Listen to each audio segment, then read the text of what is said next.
Hi there. The topic of songwriting has come up with my students a few times this week, and I found that I was giving the same advice out over and over again.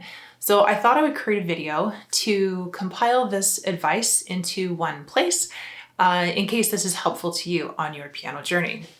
Okay, tip number one.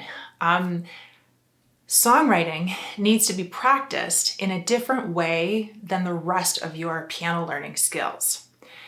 I find that a lot of students come to piano lessons with the assumption that as they increase with their familiarity in playing piano, that this will automatically translate into increased comfort in writing music for piano. But this is not necessarily the case. Learning how to play the piano keys is not the same skill as learning to invent on the piano keys. One is more of a technical skill and the other is a creative skill.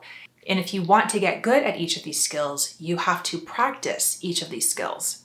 Unfortunately, at the beginning, practicing your creative skills at the piano can be as uncomfortable as it was for you when you were just starting to learn how to play the piano. It can feel awkward. You may not like what you hear right away. But that's totally normal, and I really hope that by this point in your piano journey, you can look back and see that you have made objective improvements in your technical skills that will hopefully encourage you that if you continue to practice your creative skills as well, you will also see improvements in that area. Tip number two is that if you want to write music that has an emotional impact on people, it really helps to have something that you want to say. I see a lot of advice floating around online encouraging people to just sit down and experiment. And basically what I feel like this does is it sets people up to experiment on their piano and just wish or hope that some great chord progression magically comes to them.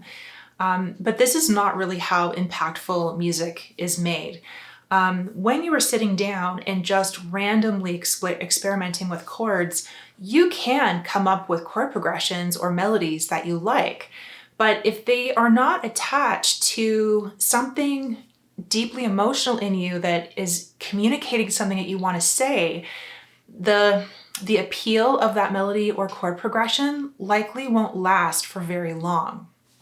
On the other hand, if you sit down at your piano with some kind of intention or some kind of emotion that you want to express, the joy and the beauty of songwriting is finding a chord progression that resonates with that feeling you have inside.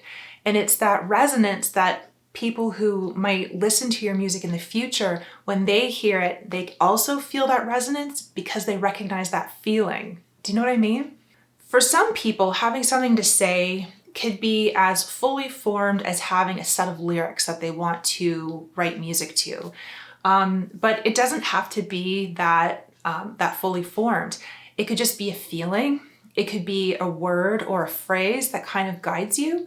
Or you might just choose like a big emotion that feels a little bit more raw or true than the other emotions that are currently bouncing around right now.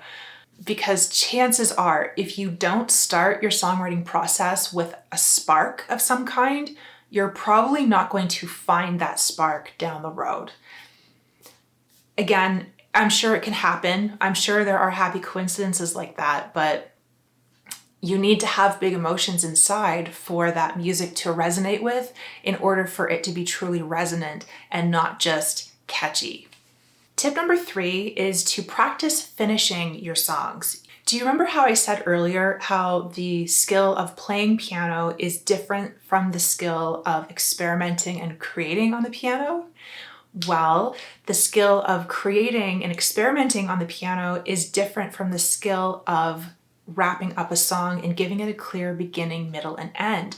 You will learn more from the process of completing a song than you will ever learn from watching a million YouTube videos or reading a million books about songwriting or even experimenting at your piano and coming up with a million song ideas without ever really developing them. And so I recommend that as you're developing this practice of experimenting at your piano, that you also occasionally take some of your ideas and practice expanding them into fuller, more developed songs. By developing your songs, I mean taking a kernel of a musical idea, experimenting with it a bunch to see where else it can go musically, and then finding or choosing a beginning, a middle, and an end for that song that you feel encapsulates what you were trying to express emotionally with that idea. And, importantly, deciding when the song is done. That's a big part of it.